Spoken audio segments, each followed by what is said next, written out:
Namaste and happy Easter. Happy Easter. Before I start, I want to just say, as an interfaith minister, we draw upon many faith practices and many traditions and truths.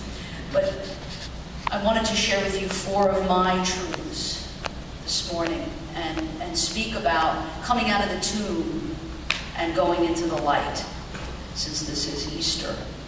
So my first truth that I believe, is that we're not this body. That we are the essence of the divine. When we say namaste, I think before services, I was speaking with somebody and we were talking about what namaste means, which is the divine in me, recognizes, honors, and adores the divine in you. So this essence of the divine is who we are. The Christians call it the soul. In Hebrew we talk about the Shekhinah. The Shekhinah, this inner dwelling, this inner spirit. The Hindus call it Atman, the Sikhs call it Jio. The second truth that I believe is that this soul is made up of the same essence and the same material, if you will, that of the one source. God, Yahweh, Allah, Brahman. All of those are different names that different people call God. The third truth that I believe is that we're spiritual beings having a human experience. And the fourth truth is that since our soul, this essence, this Jio, this Atman, is the same divine essence and energy, that of God, then we're all one. If we're all made up of the same essence, that essence is God, we're all one. So this soul, this essence, this true nature of I amness has no beginning and has no end. It doesn't die. It's never been born.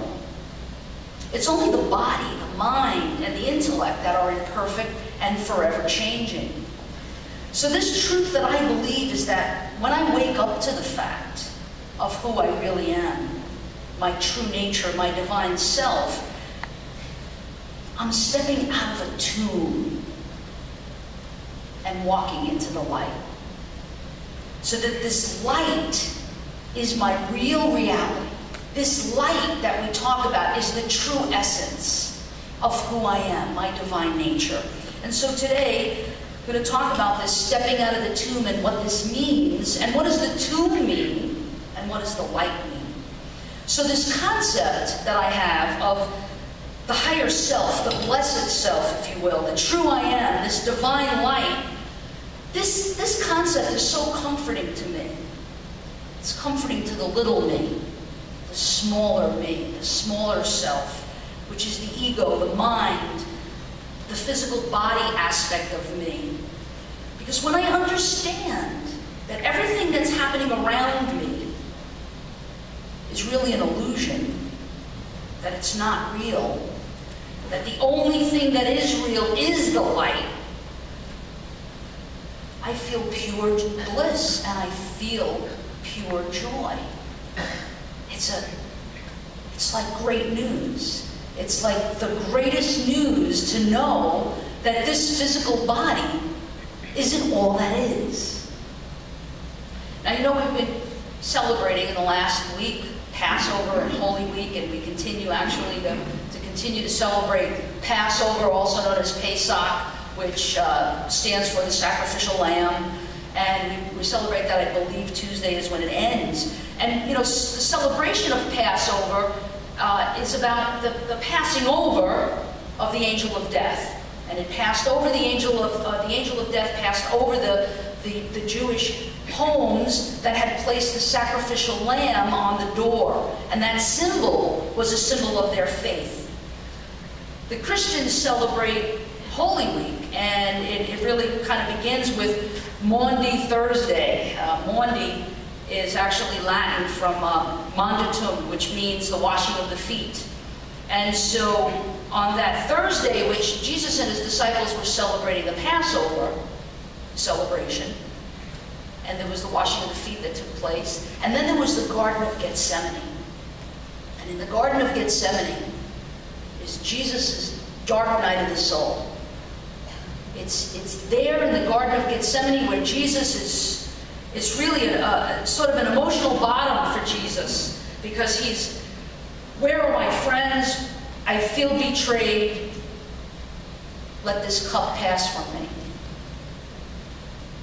So both of these things, both of these, the Holy Week celebration, going from Holy Thursday, the Garden of Gethsemane, the Last Supper, the washing of the feet, the arrest, the crucifixion, and then the death and laying in the tomb of Jesus, and the Passover celebration, which the Jewish people kind of are commemorating and remembering and honoring their bondage from slavery into freedom. All of this, I'd like to zero in on what this means to us in terms of tomb and light experience. Jesus, it was pretty clear that he was placed in the tomb, and then there's a belief that the Christians have, some of us here have, about this coming into the light. And the Jewish people being in bondage, the bondage of slavery in a tomb for 40 years of wandering in the desert kind of thing, looking for the promised land, which was the light. So what does all of this mean for us in the year 2013, in this moment of time, this practical reality of ours? What does all of this mean, the tomb and the light?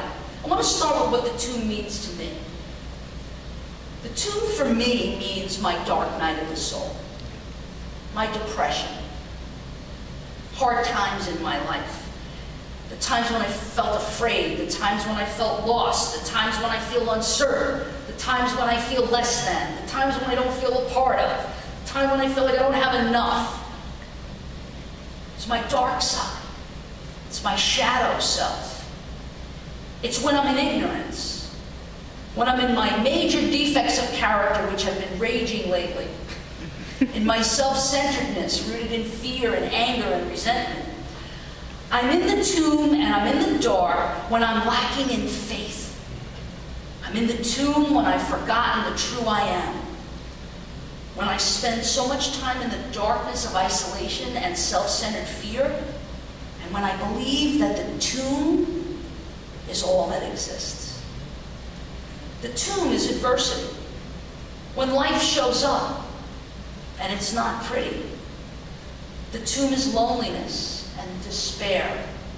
Now, the canonical Gospels describe the experience of Jesus in the Garden of Gethsemane as this excruciatingly painful experience, almost greater than his experience at crucifixion.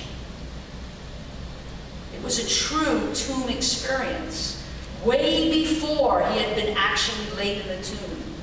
Because, like, if you look at the historical piece of it, reading the canonical Gospels, he asked his friends to stay with him. They didn't.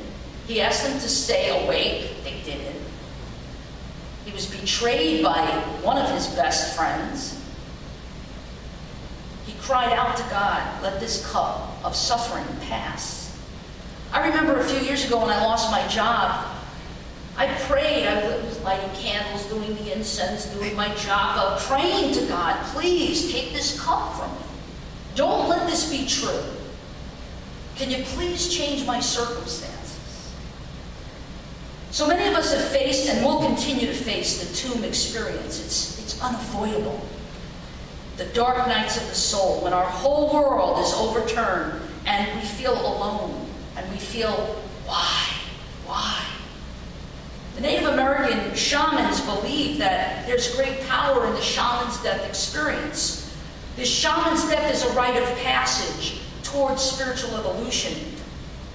And in fact, the shamanic death experience even involves the shaman being buried alive.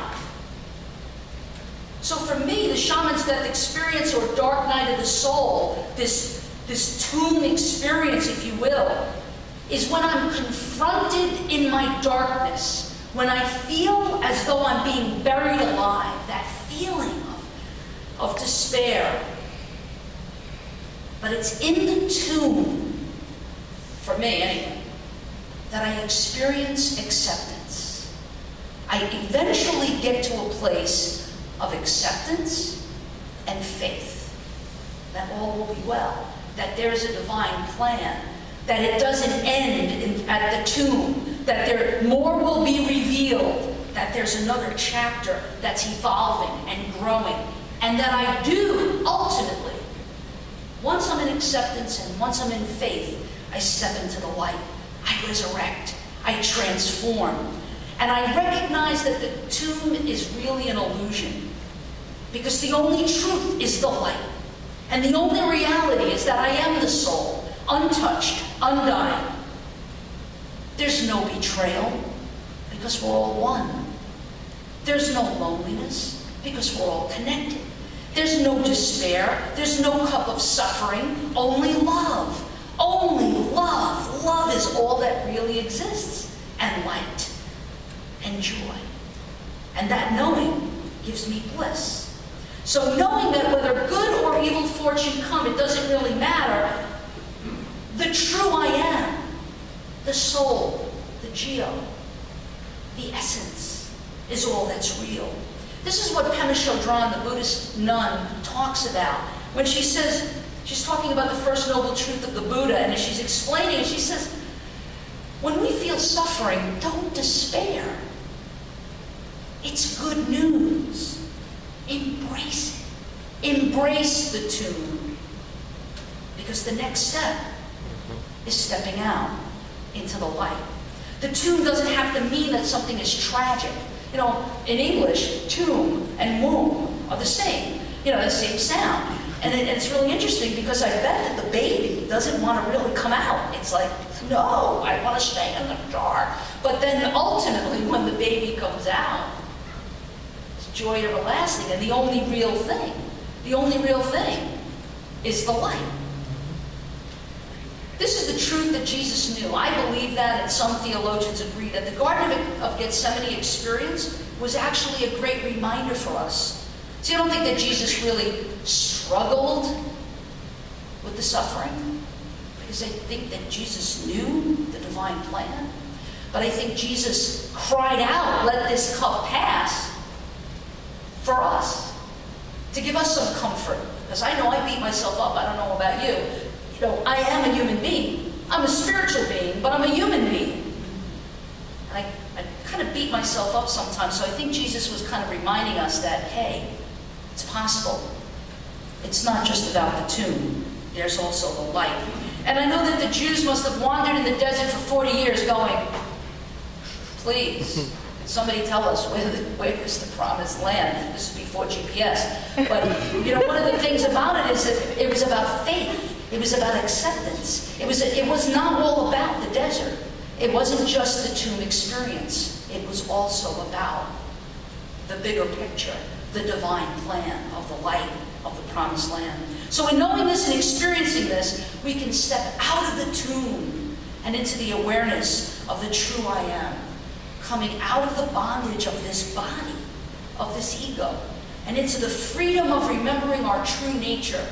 So I want to invite us this Easter to think about our lives as this journey through the darkness and into the light. But you know what? There's a lot of tomb experiences. It's not just one time. So the journey is like dark and light, dark and light. Embrace the dark. It's okay. It's not the only part of the story. And the Tao Te Ching says that too. It's this and that, not either or. Namaste.